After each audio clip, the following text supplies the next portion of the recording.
All right, folks. Welcome to another edition of Coffee and Ham Radio's Cafe Noir, your Thursday night ham radio show. Today we have a pretty exciting show. We have our buddy Jonathan on KM4CFT, and he is here to talk to us about some radio that he built from scratch and is now available on hamgadgets.com. It is, if I get it wrong, John, help me out. It's a 5-band radio, and it is for CW only, and that's about all I know. Yeah, it's called the CFT1, named after my call sign, KM4CFT, also known as the CW Field Transceiver, which was kind of a good coincidence with the name. I see what you did there. Yeah. It's a QRP transceiver designed for POTA and SOTA operators. And it's got the main band you'd be doing during a POTA activation or SOTA activation. Same as the KH1, 40 meters to 15 meters, approximately 5 watts, depends on the band. And the main thing is a super, super simple UI, as well as single touch memory buttons, because we're all saying CQ and we're all saying 7.3 a lot. And most systems I know of use a double tap or something. That's very cool. And I got to tell you, your device is getting a lot of press in the ham YouTube space. I was watching Ham Radio Workbench, and they were talking about that on there and singing your praises and saying how you were doing it right. And they were saying that you have a couple beta testers out there making sure that everything was going well, and they were pretty impressed. I have a point of order, Ape, if you wouldn't mind. Go ahead. One of us way over there is not wearing a hat, out of uniform. Not enough flair. I have a shirt on. Be happy. You know, that's right. We would turn you off if you had that off. He's reasonably clean and dressed, so he's got that going for him. But let's jump in. You're saying this thing is 40 through 15? Yes, 40, 30, 20, 17, 15. All the bands. Some transceivers I've seen, they'll do 80 meters, and 80 meters is cool and all, but it's really hard to do 80 meters during the day. And also the antennas for 80 meters are usually really long. And then I'd love to add 12 and 10 meters, but just wasn't enough space for that. Well, can you tell us a little bit about the concept and how you came up with it, and then go into the design process a little bit? Yeah. So first I had been wanting to design a radio for years now. I have a degree in RF engineering, and I wanted to. I've been studying how radios work for quite a while, and just wanted to start with that. And so I had told Thomas Witherspoon around Christmas that I was like, I think it'd be really cool to make my own version of a CW radio, get my feet wet. And then I wasn't taking it too seriously. I thought, okay, I'll just experiment around with different parts of it, because when you're designing a radio, you don't just design everything all at once. You design pieces by pieces. And so I started with the crystal filter, and then the mixers, and then the audio filter, and then the amplifier, and then the UI and stuff like that. And then what happened is around February and March, around Pi Day, my grandfather passed away, and so I decided that in his memory, I wanted to really do this and do something to honor his legacy of mentorship. And he basically was an Elmer about a lot of things, even though he wasn't a ham. Now, I'm sorry to hear about your grandfather, but that's awesome that you can celebrate him that way. So does the radio have a VFO on it? I know a lot of times some of these. Okay, and then can you maybe tell us a little bit about how you did that? What do you mean? Designing the VFO sounds like it's a pain in the ass. It's actually that was actually the easy part. This radio uses what's called a super heterodyne. Mm-hmm. And the idea of a super heterodyne is it runs on the concept of mixing in IFs. So there's this when you take two signals and you mix them together, so you multiply them. We're dealing with periodic signals, so like sine waves and cosines and stuff like that. When you mix them together, He's our expert Yes. on that stuff. Yeah, so there's a trig identity with this, but basically when you multiply two cosines together, you get a sum and a difference frequency. And the idea is that what you want to do is you want to make that sum or difference frequency land in a specific frequency range. And so what you do is you set that to be your IF frequency, and then everything else gets blocked out. And then what you can do is you can take that frequency and then like add 600 hertz above it. And then what happens is anything that passes through that filter will be at 600 hertz. Gotcha. And creating that VFO it's just a simple addition equation. But luckily, we're in this day and age, we have really cool IC chips. So I use what's called the SI5351, which is the same one that a lot of things use. I think even the KX2 uses it. Yeah, it's a pretty popular chip, is my understanding. Yeah, and once you know what frequency that is, you can basically you have full control over the mixers. Sweet. Well, do you have we're going to do a hands-on demo, or did you have some pictures, or how did you want to do this? Yeah, so if we show I will do that for you, my friend. Do you want to pop up the website yet, or are we going to save that for later? I think we'll save that for later. Save that for later. Yeah, we're doing this now. So this is the CFT1. It's got a cool aftermarket case that Joshua and 5FY at Tufton designed. And he hasn't mentioned this on the page, but this can actually serve as a stand. So those magnets will link with the bottom screws, and you can use it that way. I definitely recommend you get one if you get this. So here is the radio. It is slick looking, I give you that. That's pretty sweet. Yep, and so it's pretty self-explanatory with the connections. It's not that many connections. You have power, audio, and paddle, and then an RF connector and a switch on the side. Now that case, is that aluminum, Jonathan? It is circuit boards, so fiberglass. Oh, nice. Okay, all right. Yeah, so it's fiberglass, and then you have 3D prints in between, kind of like in a sandwich. Okay. I actually got this off of one of T.O.'s videos. He showed a remote for the Yaesu remotes that you can get from AliExpress, and I thought, what if I did that, but it stuck a 3D print in between? And that's where I got the case design. Okay. This comes as a complete radio. It's not a kit, right? It does come as a kit. Oh, okay. It comes either way. It can be purchased as a kit or built. And also the kit can be purchased as a kit, but with pre-wound toroids to make it even easier for someone that may feel a little funny about the toroid situation. So we've got complete kit with the pre-wound toroids, or completely built, assembled, just plug and play. That's great. And the man talking is Radio Dan from hamgadgets.com. In case you have never seen this guy's face before, I'm sure you've all heard of him. And I'm dropping a link in the chat where you can get the pre-round toroids, or the radio kit, or the radio itself. And people seem to be very happy about the pre-rounds. That's just work. I already have a job. Some of us hate wrapping toroids. Yeah, even though unlike the a lot of toroids and a lot of kits, this one is maximum 11 turns. Well, that's doable. What size are the toroids? They're T30, so they're pretty tiny, but yeah, that is a small one. It's 9 to 11 turns, 6 of them, and then there's also a bifilar, which I've conveniently already twisted the wires for everyone, so they don't have to do that. And they're color coded, so there's no playing with a multimeter to figure out if you got the right wire in the right hole. There's a red one and a gold one. The red wire goes in the hole that's marked R, and the gold wire goes in the hole that's marked G. It's almost like you built this seems for simple an enough. It seems simple enough, Yeah. but I've seen some kit builds that go on the sideways. I'm just excited about the toroid part, because I had to wrap 8 wraps on the Poseidon, and I was tired after that.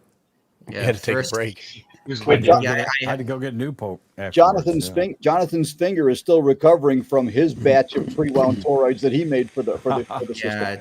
Try winding about 175 toroids and see how your fingers feel after that. My fingers, the tips of my my index finger and thumb were throbbing for like 2 days straight. I can imagine. It hurt. Somebody was asking, does this thing do decoding as well, or? does not, and most what a CW brain operators for. will tell you not to do. Don't use a decoder. Uh-oh. I need Well, the training wheels. I need training wheels, son. I need big round training wheels. That's right. So I thought I was Don's gonna say asking a something good else. question here, and I think Jonathan's ready to turn this thing on. Does it produce side Yes. tone so you can practice? Does it have a Yes, in practice fact, you can use it in practice. It's got out of band transmit protection, so just tune it out of band. So try to transmit illegally with it, and it'll become a tone generator. So let's turn it on. And it looks washed out. I'm gonna actually turn off the side band, the backlight, make it a little Backlight. easier. Oh, yep. A lot easier to see. Backlights are the devil on camera. Yeah, I was doing a calibration video and I had to refilm everything because the backlight was on. I didn't check my camera when I did it.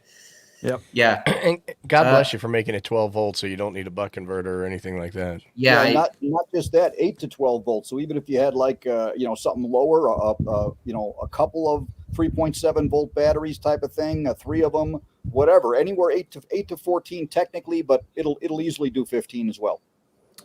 Sweet. Yeah. I designed it because I wanted people to be able to use not have to do as much preparation when they bring this to the field. For example, like when you're bringing a straight key to the field, some radios only take mono jacks, some only take stereo jacks. So I just made it so you could choose. I also, with this, I wanted to have it so that you could choose whatever battery you happen to have and it'd work. Great. Well, that's kind of sweet because after your battery's no good for doing POTA anymore, you can still run that on the Sad Life PO battery. So you said it needs so you can. What kind of power amperage requirements does it? What can you run it off a 9 volt, for example? Is that going to provide enough current? I think so. At 1.5 amps is the maximum it would draw. Yeah, I probably can't run that off a 9 volt then. I don't. You mean like a typical 9 volt battery? Yeah, it might be a little light for that. Yeah, that's what I was getting at. Who is this Evan guy in the chat that knows everything about this radio?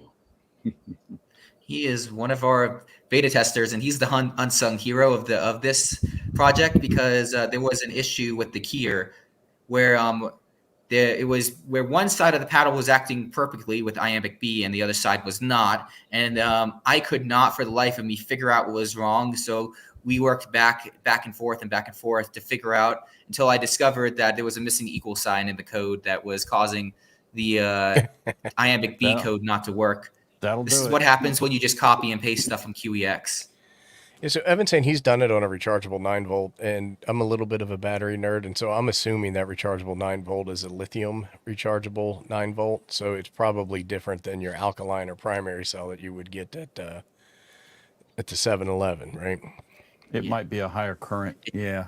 It would. Depends, it would be. That current draw depends on what band you're operating. Yeah, for sure. Gotcha. So I'm pretty sure on anything other than anything other than 40 meters, it's going to be less than an amp. Okay. Sweet. Charlie said the kit build is not difficult. Which Charlie's kit, a beta tester Charlie? too. He's talking this one, Chuck. Welcome to the show, Chuck. Keep up, Chuck. He has multiple kits. That's all I'm saying. They're all not hard. Was he in the brown liquor before the show? Oh man. No. Still. No. Yeah. But I've also Red Summit is Mr. CW Key, so I was wondering. I know. Yeah. Yeah, and he's testing one of the keys I just released, which is a 3D printed Morse code key. It looks a lot like the CW Morse pocket paddles, but it's smaller, more lightweight, and costs about the same. Jonathan, you said it was QRP. Did you mention the specific about 5 watt watts. output? 5 watts. Yeah, it depends on the band. 40 meters about 8 watts, 30 and 20 5 watts, and 17 and 15 about 3 watts. Okay. Radio Dan, why don't you show us that again? Let me show you the key. This is Jonathan's key that's available on Ham Gadgets as well. Magnets on the bottom. You can see the little reflection of the lights there. Mm-hmm. And available in this year's election colors of red or blue. Oh Lordy. I know. So there's the paddle, and works good. Turn the volume up. Yeah, and something that's weird that I don't understand why this is the case. but the action on those keys, or I find to be superior to the CW Morse pocket paddles, and I don't know why. Because for all intents and purposes, theirs should be better than mine because they use actual they use plastic bearings in theirs, and I don't use plastic bearings in mine. Mine's just a screw and a washer. And for some reason, mine tends to be a little bit more, has a little better agility than theirs. I can't figure that one out. I can back that up because I can send at whatever speed I want to, and it still comes out good. Just as an example. What if you can't send at any speed? I'm clueless at sounds like speed. A personal problem. Right. Oh, okay. Wait, why have we got this guy on? There's a pill for that, Abe. He's sassy. Yeah. Yeah, I'm with Abe on that. I can send SOS and I could read SOS, and that's the only Morse code I remember at all. I want to learn. Yep. You don't know CQ? No, oh, everybody knows that. I mean, you could use the built-in memory keyer on this. Yeah, you could do POTA from your air conditioner. Yeah, right, with CW out of a keyer. But yeah. I'd have to have a decoder because I wouldn't know what the hell anybody was sending to me. Yeah, that's where you need to practice and get your code. But it's actually it takes a couple months to learn it. At least took me about 2 months, and I've heard that's pretty fast. But Evan's saying he knows a guy who teaches it. I just got to find somebody who can learn it. That's my problem. Right. That's the disconnect. Don't spend too much time on the computer. Actually, learn whatever you need to for the basics, and then get on the air. Struggle just like the rest of us, and you will actually go ahead and really accomplish a lot. But if you can stay above 7100s, 7.1 megahertz, between 7.1 and 7.125 is where a lot of slow speed code guys are. So that's a nice place to go ahead and get your feet wet. If you're going to answer somebody's CQ, try to go ahead and answer somebody's CQ very slowly. Or if you're going to call CQ slowly. And the etiquette is to go ahead and answer that CQer at approximately the speed he's sending. But I tell you, there is just nothing like using your brain to decode CW with minimal stuff and actually make good communications. It's a lot of fun. Well, I tell you, nothing goes together like ham radio operators and etiquette. So I'll take I'll take your word there. I find that on CW also there tends to be a few less lids than on single sideband. I imagine it would be kind of a filter. Yes. Yeah. It's kind of hard to go on about your colonoscopy and everything in CW. Yeah. Yeah, and I do find that also. POTA and SOTA are great ways to get started in it because it gets you it helps you get a little bit more comfortable, and plus people are okay. You can ask for call sign repeats about a dozen times and they'll be fine with that. Yeah, and POTA and SOTA are especially good is because of the format being more simple. In other words, it's just a matter of calling CQ POTA, answering the guy's call sign, giving him a signal report, and then what state you're in, and then he will come back and do the same with you. So that's why a lot of these memories can actually be pre-programmed for some of that stuff if you wanted to automate it, or if you want to send manually, that's fine too. This radio is really good to be able to be used even in contests because you could put the contest exchange in there. I've actually operated the CWT, which is the Wednesday. There's 3 1-hour sections in the CWT that's it's a little 3 mini contests on Wednesdays, and they just blast away at 30 to 40 words a minute. But you can go ahead and if you're lucky. Well, and you can use the memories to go ahead because the exchange there is your name and then your CW ops number. So that's an easy way to do it. And Jonathan, if you don't mind, can I go ahead and tell them about a couple of other features with the XIT? Go ahead. I'm not sure if you guys know that last week there was the N5J Jarvis Island de-expedition. So my buddy Dave W8XAL and I were on the back porch where I've got my antennas I can send up here. So we are on my doublet, which I don't think I showed you in there, but it's a 44-foot doublet up as an inverted V, 40 feet to the apex, fed with ladder line, and we had 5 watts of power, and I used the XIT function, which is transmit incremental tuning. So in other words, you're able to go ahead and listen to the DX station on whatever frequency they're transmitting on, and then you can offset your transmit frequency to where they might be listening, which in this case was like 1 to 2 kilohertz above where they were transmitting. We were able to work the N5J station on Jarvis Island with an inverted V doublet using the XIT function by slightly offsetting our frequency. So that came in really handy, that XIT. A lot of radios have got RIT, but nothing else that I know of in the QRP world has an XIT function unless it's a high dollar radio. So that's a rare, that's a unique function to that. That's something you can use. High dollar radio. Well, and you could use that when you're calling other stations too. Like, for example, if you're calling POTA, you guys have operated POTA, you know that sometimes there's so many signals on the exact same frequency that the tone in your ear is always the same. So it's hard to actually pick out any particular one unless the guy's much stronger or by himself. So what you can do with this radio to go ahead and make yourself more heard is to go ahead and use the XIT function and go up maybe 50 hertz or 100 hertz or 150 hertz from where the guy is transmitting. And now you will be the unique tone in that station's ear. So this radio is just amazing with some of these functions it's got. And I can demonstrate. I'm almost sold. I can do a demo of that too if you want. Let's get that demo rolling. I'm excited now. Okay. So roll that beautiful beam footage there. All right. So I'll first show you guys RIT. So receiver incremental tuning for those who are not familiar. On my off to the side, I have my Elecraft KX2 transmitting in dummy load. So can you guys hear that? Yeah. Yep. Yeah. Okay, so that's coming into my radio, and if I long press this, I can enable RIT, and if I adjust RIT, you can see how it changes. So if you move all frequency, yeah. So if you're having a rag shoe, that's pretty useful. And then I'm going to switch over to I'm going to turn this down. So you guys are hearing my KX2 right now. Hooked up to this radio. Yeah, so you can hear my KX2 to the side. So if I enable XIT, so now everyone that's on everyone that you're listening to, you'll hear this basically. You'll hear like noise just like that, and while everyone sounds like that, you're coming in and you're sounding different. And it cuts through, doesn't it? Because it's a different tone. So what you're demonstrating is the difference between using an offset and zero beating, right? And I think that a lot of our folks might be that's exactly right. That's right. A little naive in the world of CW. So I think you talked a little bit about why it's important, right? So you can pick people out of a pile of folks. Can maybe just talk a little bit more about it so folks kind of fully grasp it? Yeah, so it's a bit different than a good way to think about it is that unlike a single sideband, everyone is a tone.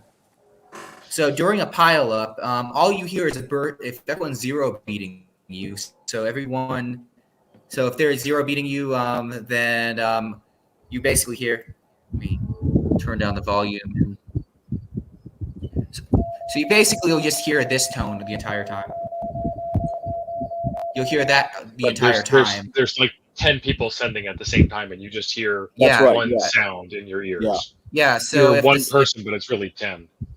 Yeah. So my side tone on this radio is set to 600 hertz, and theoretically, when someone's zero beating, you'll hear a 600 hertz tone. So if there's a pile up and everyone's zero beating you, you hear just a burst of 600 hertz, and it just sounds like a straight up tone, a garbled 600 hertz tone. So if you don't zero beat everyone, then everyone sounds like a different voice, so to speak. Well, how about that? That's actually a good explanation because I've never quite understood what that was, but I don't. Yeah.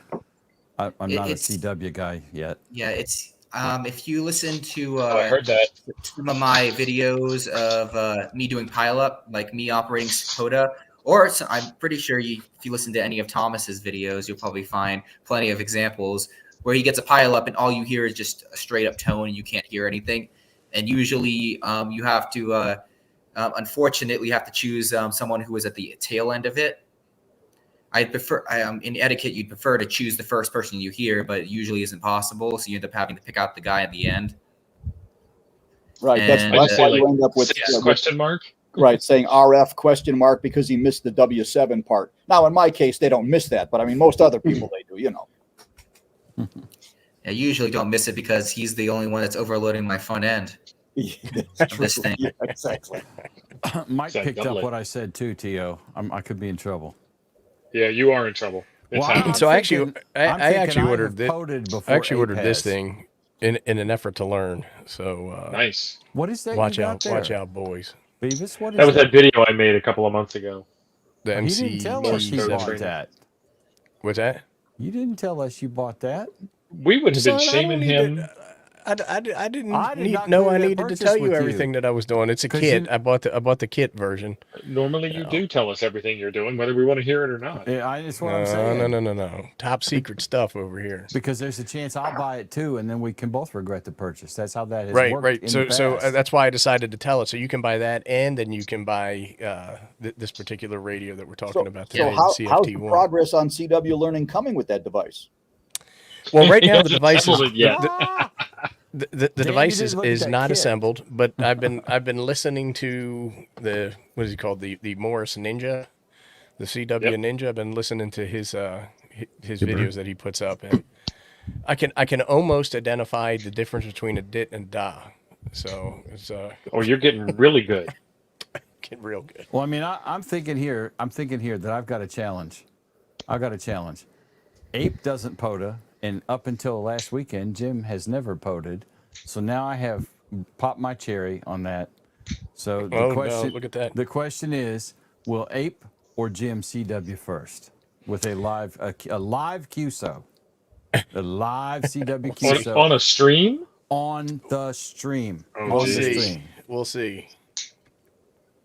I'm throwing down, son. But I just got this in the mail about a week ago, so pretty excited about it. To be honest. Now with is you. that a train? So that's a training dingus you got? Yeah, It MTT is. Morse code trainer. It's actually a really good trainer too. Guess I'll be buying one right now while I'm sitting. Yeah. There. Well, it was only about actually- $75 as opposed to getting the MCOM Pro, whatever it's called. I You know. it's like I'll Still get you want all a the link. MCOM, but I Yeah. also need both my kidneys, so I can't. But So- we're not talking about the MCT73. ahead. We're talking about. Let me go ahead and go ahead. explain a little bit better about the RIT and XIT. RIT is receiver incremental tuning, and what that means is that your VFO is set on whatever frequency you want for transmit and receive. And then when you enable RIT, receiver incremental tuning, then what you're doing is adjusting only the received frequency. So you're changing only the receiver's frequency while still transmitting on the same. Where could that be used especially? Let's just say you're a POTA operator and you're an activator. So now somebody calls you so far off frequency that it's hard to hear their signal, their tone. So what you want to do is still stay where you're transmitting properly, but now you want to go ahead and use a little excursion to go either higher or lower to tune him in better to hear the tone you'd like to hear. So that's how you use receiver incremental tuning. And the transmitter incremental tuning is a little bit different. Now the receiver stays where it's supposed to be, but when you transmit, now that actually changes a little bit higher or lower. So the receiver incremental tuning is more so used when you are the activator, as an example in POTA, but transmit incremental tuning is more so used when you are the hunter. Is that reasonably clear? I think Ape's muted. Yes. I'm a dumbass. We So try to do that too. I think an easy way to think about it is that if you're the Yeah. one that is operating the POTA or the SOTA, think of yourself as the repeater, right? And then think of the other people as the people who are calling into the repeater to give their local traffic net report, right? Is that fair, or am I way off base there? Yeah, there's a VE5. I think SAR put it well too. Says RIT for when you are the DX. That's a good point. Would have put it. And XIT is when you want to work the DX. Very good. Thank you for that. Right. I like that. Yeah. See, I'm actually somewhat clever. It's at times. Jody's a Canadian, so that's pretty impressive. Well, does that mean it's backwards then? if No, he's a Canadian? he's got it right. He was very polite. The Canadian has it right, eh? That's right. Hoser. That's right. All right, well, let's get back to this I demo don't here. I know want to what see some Don is more asking. with this thing. Let's show off all the cool things it can do. And then Believe how will we it's set up before like CW upper, lower. It's whatever the default is for like Very a good choice. It's whatever the default is for most transceivers. So same as like the IC705 and Kenwood and Dan's Kenwood. Yeah, so it's pretty simple of a user interface. You have your 4 buttons here that are a single touch. One button gives you playback, and then the long press does repeat. You have your band button. Short press goes between bands. Long press enables or disables XIT. You have your tune button. So if you look closely, you can see that the 0 and 14020 is highlighted. So if I rotate it, that's what changes. And then if I change that, it changes it by 500 hertz. Nice. Probably should, instead of looking at my. All right, so that's useful, and you can cycle between it. If I'm in RIT, it automatically comes and shows you that, so changing it there. And then if I want to adjust the frequency while I'm in RIT, then I can just cycle through and then long press to disable it. The next thing that's really cool is the menu system. So it's pretty simple. Hit the menu button, and you can cycle through the menu items. The first menu item is CW speed, and the reason why I've set that is because that's the first thing you'd ever want to change. And this is something that Evan really likes about it, K2EJT, is that while I'm in the menu, I can still operate.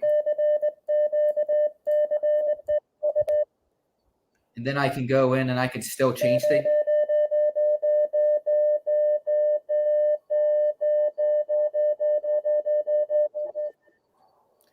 Yeah, so I can still operate the radio while in the menu. Most radios won't let you do that. Second item is your keyer mode, which you have straight mono, straight stereo, iambic A and iambic B. So when I was talking about the system where you have different types of straight keys, have different types of connectors. Some have mono cables and some have stereo cables. And so this lets you choose it. And the other thing that's cool is if I'm set to iambic B, let's say, and I have a straight key with a mono cable. If I plug it in to it while it boots up, it'll automatically set it to straight mono. If I didn't do that, it would immediately start transmitting if you were on anything other than a straight mono. That's nice. Can you talk a little bit about the differences between iambic A and B? Yeah, and it's probably the easiest way to look at iambic. The easiest way to look at iambic B is self-completing dots and dashes. So in other words, if you were to send the letter K and you were to go ahead and hit the first DA and then the DIT, while it's actually still sending the DIT, if you touch the DA paddle, it will complete and send the DA.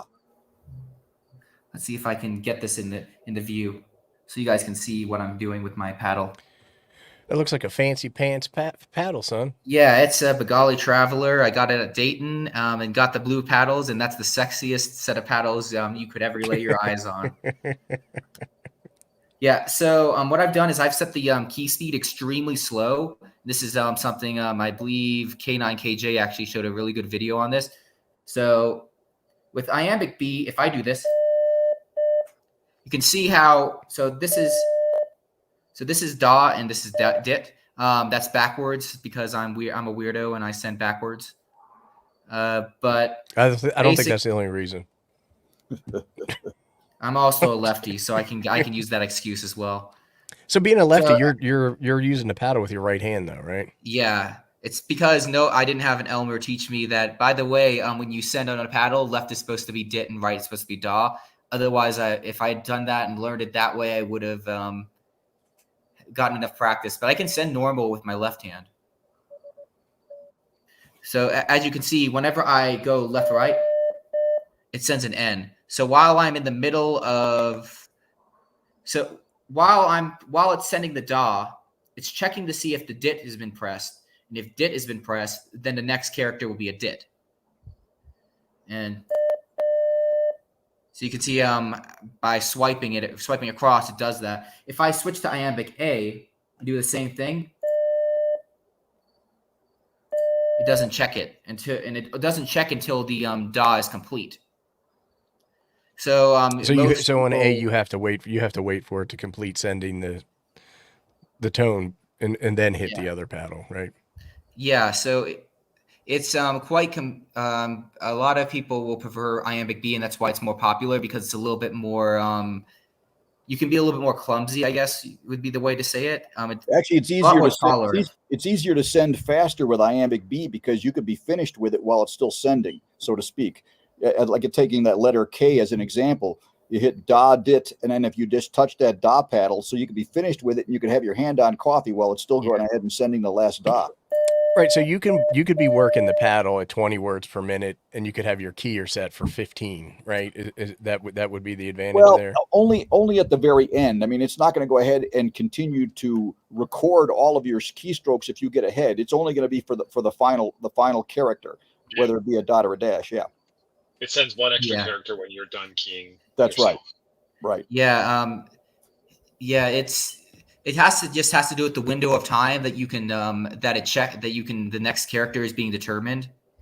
So with something like with iambic B, you've got basically from the moment that character is the paddle's been pressed to the end of the space between the elements. So you've got that wide margin, whereas with A, you've just got that spacing between the characters only. So you could have as much as 3 times the leeway time window to enter the next element.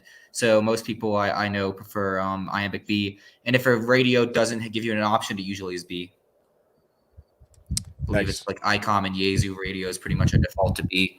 Let me just go ahead and mention a little bit more about the CW pitch and the offset, because Jonathan mentioned that it was 600 hertz on his radio, but it is adjustable. It's part of the menu. In fact, that's the next menu item from the keyer. The iambic keyer is the CW pitch, so you can adjust it. A lot of guys like a lower pitch. I myself also like a lower pitch than many people. The standard thing would be like 700 to 800 hertz. I like somewhere between 500 and 600. And there's a reason for that. If I was to go ahead and put it in the color of noise, that's the best way to think of it. The color of noise is a higher pitch. So if you're listening to a signal that is kind of in the noise, you'd like to have some sort of a difference from the typical noise you'd hear in a radio. So I like to listen to a lower pitch than the noise. That's why I set mine to somewhere between 500 and 600 hertz for the CW pitch, which also matches the offset. Yeah, my tinnitus is about 800 hertz. So. Yeah, there you go. Yeah, I find that CW pitch is a very personal thing. Some people like 700. I used to like 700 until about a few weeks before this was going to be released. So that's why when you get the CFT1 out of the box, it's 700 hertz by default, is because that was my preferred tone. But you can change it anywhere between 300 and 900. I thought that would be a reasonable range, and you can. Whatever you like, you can set it to. And if you can't, I don't know if you guys could hear it, but when you adjust this pitch, it sets the offset. So to match. Yeah. So when someone zero beats you, right now they'll sound like 600 hertz. So they'll sound like regardless of what their radio set at. Yeah. And if I change it, so you might be able to hear it. You might hear the noise level change. You can hear the pitch of the noise floor change because it's a different range. So,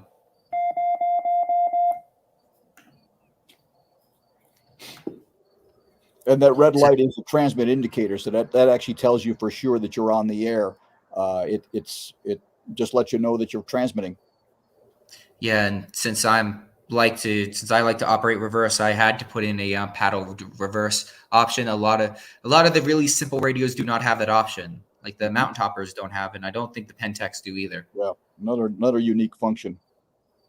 So we're better than the mountain topper. We're better than we were talking about another radio earlier too. I can't remember. Well, one thing about our radio is it's got a volume control with an actual knob you put your hand on, and that to me is so key. It's so essential, and I can't imagine not having a radio without a volume control is just completely foreign to me. So that's also something pretty important. Yeah, and I'll skip over the message entry. That's pretty standard. You enter it in through the rotary encoder knobs. So I see that 72 in there. Yeah, 72 is the Q the QRP version of 73. Because the QRP power doesn't have quite enough power to make 73, so they decided to make it 72. So I'll show you how I enter it. So I do that, and then just rotate through.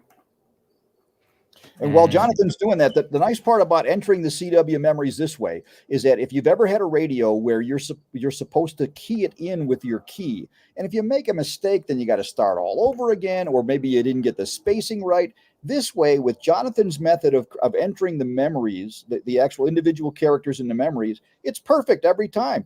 So you set each individual space to whatever you want it to be, a letter or a number, or even a character, I suppose, but mostly just going to be letter or number. And then it's perfectly spaced. So it's foolproof. Well, what's really neat about it is that, like you were talking about, the dialogue that you have during a POTA or a SOTA is pretty much the same every time. Standard, right? yep. I mean, you could almost have the entire activation macroed out, right? The only thing that you have to enter outside of just sending the guy who's sending you his call sign. That's right. All you'd have to do is manually send just his call sign to let him know that he was the one you were talking to. Yeah, right, so and that's something cool. that's unique to my system as well is if you've got something entered, you want to quickly replace it. What you can do is you can just long press this button, and it resets it. It clears the memory. You can start over. Well, that says message 41. How many are we talking here? Just 4. There's 4. There's also a question here. There's a question about the side tone volume independent of the volume of the received signal. So the volume control itself will control the volume of the received signal and the actual volume of the side tone. However, inside the radio, if you take off the back cover, there's a small pot there that will allow you to adjust the side tone if it's too, like, for example, too loud, for example, you can go ahead and adjust the side tone lower. It'll still be dependent on the rotation of the volume control, but you can still set the range by the pot internal on the back panel, or off, taking off the back panel. It's pretty easy to do. There's only 5 screws for the back panel. You get at that pot, you can adjust it what you want, and then from that particular point, you're continuing to use the volume control for both receive signal and the transmit side tone. Can you talk a little bit about what a side tone is for folks? Side tone is what you're listening to. Oops, it's the tone.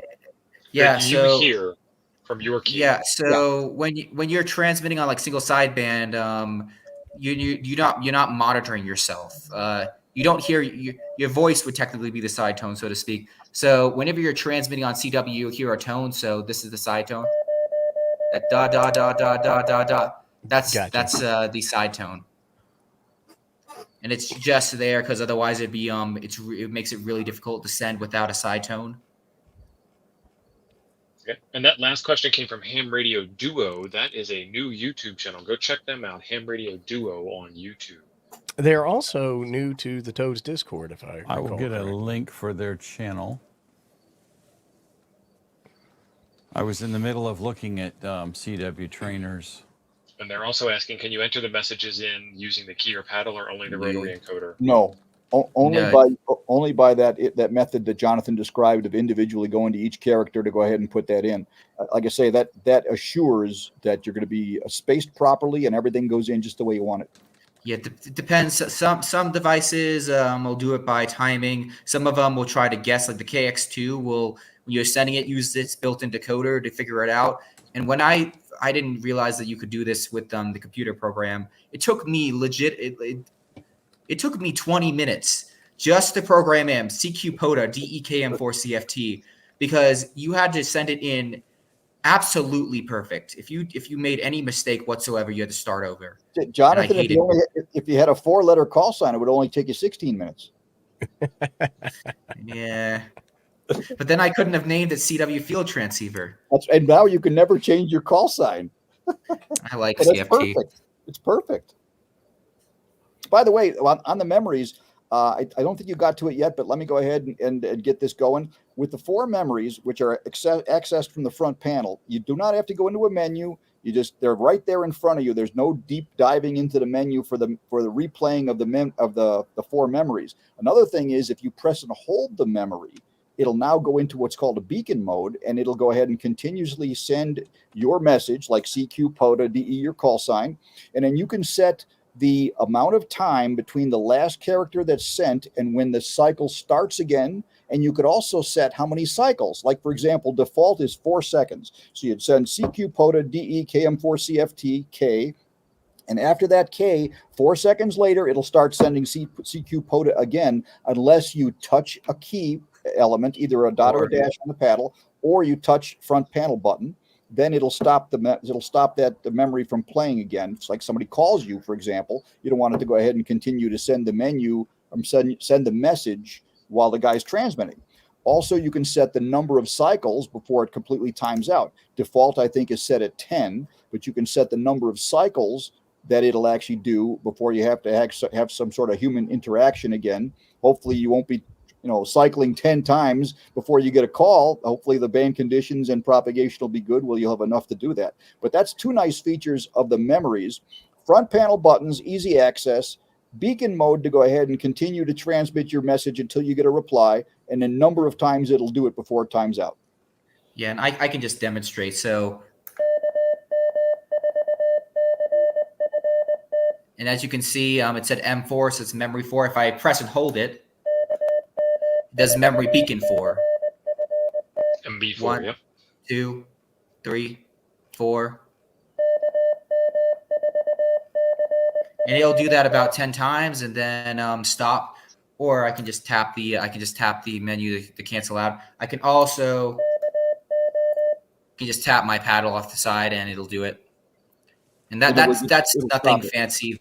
That's standard for most key memory devices, memory keyers. The only thing that's unique about this is the fact that it's in the front menu. That's the only device in my collection that of my radios that is capable of doing that is my ICOM IC705. So I gotta tell you, it's pretty impressive. Yeah, especially for the POTA operator, this is like just got the right stuff put in the right place. So you don't have to go ahead and dig deep in menus. You don't have to go through a whole bunch of stuff that you really were going to set maybe one time and never set again. It's only a 1-level menu. It's not multiple deep levels. So in my opinion, I know that I'm biased on this particular part, but I was part of the process for the beta testers. And Jonathan did a terrific job with the beta testers. The people he chose gave great feedback both on the build and the operation. And we had 10 beta testers. And I think that the amount of time that it took, especially because of Jonathan's, his unending desire to go ahead and get this right and perfect, how this came to be the way it is right now. We anticipate no updates whatsoever in the firmware. Jonathan's gone through that pretty well. And the operation has been tested by these 10 beta testers. We can't find any problems. We can't find anything we'd like to have that it doesn't have right now. So what are you in sales, Dan? Actually, I'm in. Well, he got I guess I've been for many, many years. Just as a little background, I've been at Hampson 72. I live and breathe radio. Have a 2-way radio shop, Berg watt meter calibration lab. I live and breathe CW. I operate CW almost every day. You could check my CW RBN report and see where I'm at with that as well. I'm an FOC member, if anybody knows what FOC is, CW Ops member as well. So I am active and on the air all the time. And one of my specialties is antennas. I just love antennas. So I was thrilled that Jonathan made this beautiful end-fed half wave. For example, anybody that wants to use an antenna like this, it's terrific. If you made it about 65 feet long, you get 40 meters, 20 meters, 15 meters, and 10 meters, all with good SWR without any adjustments on the antenna. It's just an amazing piece. And a way to deploy this a lot of times is right off the picnic table at a park. You can go ahead and have the end-fed half wave itself feed up through one of the holes in these modern picnic tables we have nowadays, the metal picnic tables, or even the slot in the wooden picnic table, out to a tree. Or you can bring your own, like a 20-foot fiberglass pole. You can make it as a V, an inverted V configuration, still fed at the bottom. If you've got some nice tall trees, you can send it straight up. No radials required, and it's an efficient antenna. So it's probably the perfect POTA antenna. You get 4 bands out of it, and if you wanted to, you could even make it as a linked antenna, where you can actually have it be about 45, 46 feet for 30 meters. And it'll also work 17 meters to some degree there too. You can also add on about a 21-foot piece of wire onto that to go ahead and now change it from 30 and 17 to 40, 20, 15, and 10, all with one piece of wire. Tio, look, you're itching to talk about something. Yeah, we got this giveaway that our friend Ghostman DKA gave us to do something with, and I want to make sure we get this before we got like 10 minutes left in the show, and nobody to have the ability to win it. So this is the Diamond NR770HRKS. I have been told, and this is from one of our members, and it's an unopened, sealed box. So it could be anything. This is a mystery, but this is a pretty big box here, and I'm sure we get a chance to get that. Doing it right now. I already got it, Jim. Okay. So let's do this here. And then if we go back to the stream, you'll see there's this on glass thing. And this makes sure that we don't get ape tweaking out here, because this is not a through glass antenna. This is an on glass antenna. I think Chuck is probably more sensitive than ape. But look, he already wants it. Yep. So I was going to say, if it's through glass, but on glass, thumbs up. So what I understand is that this thing, it's sticked adhesively to the glass on your vehicle or whatever else you want to stick it to. That's a flat, dull, boring surface. You adhesive ties it to the not exactly. It's got to be. Basically there's a coupling box on the inside with coax that goes to your radio, and the glass itself is the dielectric, the capacitive coupling to that piece on the outside that is the radiating part. That's how on glass antennas work. That's a through glass. I hear that, but I have been sworn up and down multiple times by our friend Ghostman, and I'm not arguing with you, Dan. I'm really just calling Ghostman DKA. He's being out here, pedantic, is what he's saying. He says that the coax comes down the outside of the glass, and you have to route it into your car. What you get in this sealed box is totally up to Tommy, because I have not opened it. It could be a glitter. It could be a glitter bomb. Forgive me on that, because a typical on-glass antenna is a little different the way I described it. So forgive me for butting in on this one. You tell it the way what this piece actually is. You could be right, Dad. I'm not arguing with you. I'm arguing with Tommy here. Okay. And it looks like it could be either way. It's hard to tell, but I was told multiple times that this is an on glass, not a through glass. Because if you have ever watched this show before, you know there are a couple of people here who don't like through glass antennas. And there's one. I just like antennas that work. Who's the happy old man do that in a caps with a dash in there. Antenna. Yeah, you need Caps. a dash. Caps Just and a exactly dash. like you saw it in the screen. Happy.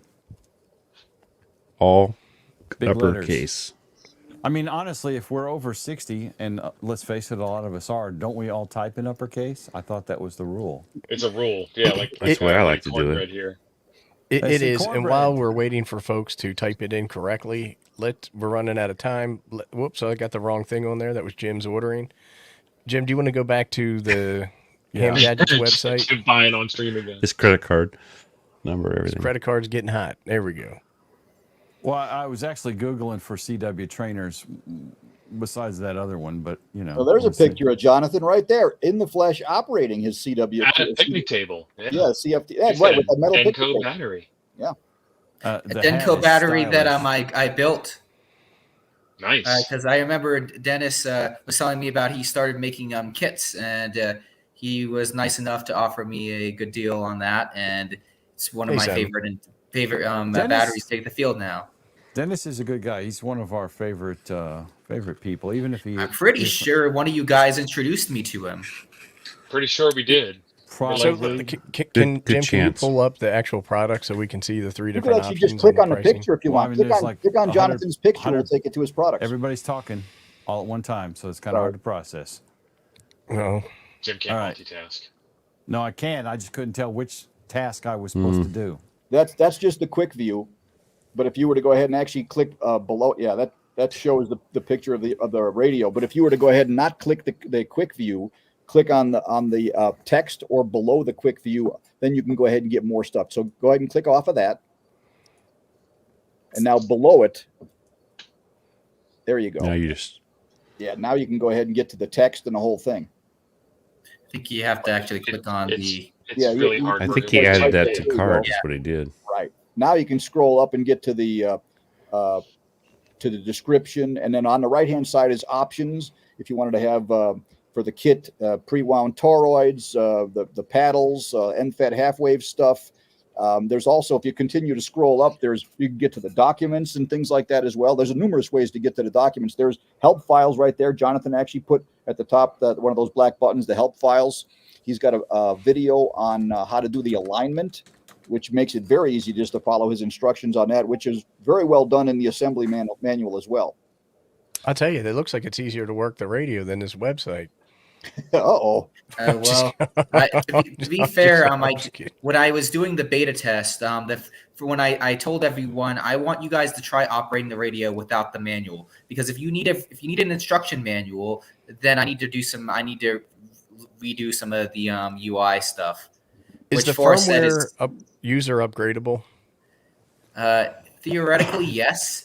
However, I don't want to have to make anyone do the firmware upgrade, because it's a pain in the butt to do that firmware upgrade, because you have to take it apart and hook up a special device to it. And also, if I do that, that means there's a hex file that someone in China could take, and then they steal my design. Well, not only that, this is not. It's basically a mature product. It's been tested so that it's not like a Microsoft thing where you're going to go ahead and throw it out there and have everybody else fix your problems. It's not an X6200. That's for sure. Yeah, right? That's well, you're the beta tester, and they wait, and then by the time it's actually halfway decent, they're like, okay, here's a new product. Awesome. All right, so this giveaway, back to this real quick. We have 37 entries. Y'all need to get to entering, because that's not enough people. And I do want to mention that it's U.S. only. Because you should have just said it was you should have said it was a 2 meter 70 centimeter antenna, left the glass out, and everybody would have been on it. Right. That is for true. That is for true. It is a 270. It is the Diamond. What is it called? The NR770 HRKS. 13.5. It says 13.5 foot. That's the RG316 cable that comes with it. It is 144 megahertz, 440 megahertz, and it's still sealed in the box. So I mean, you have to take our buddy Tommy's word for it. I'm gonna try and get us up to 40. We got 3 minutes left. So this is the website. This is Diamond's website right here. And you can get it from off class. Type it in the chat, KM4BLG. On dash. Hey, glass. Zach. Yeah, Zach's actually the one who got me into ham radio. Awesome. That's BLG. Yeah. We went to the same high school, and he was interested in ham radio. I said, hey, you want to study for it? And so we studied together, and we looked at the questions, and we thought that they were kind of ridiculous, because we were like laughing at how dumb some of the alternate questions were. Yeah, it is. Yeah, then it is not a through glass antenna. You literally stick it to the window. All right, we got over 40 entries. I'm hitting the button. Draw.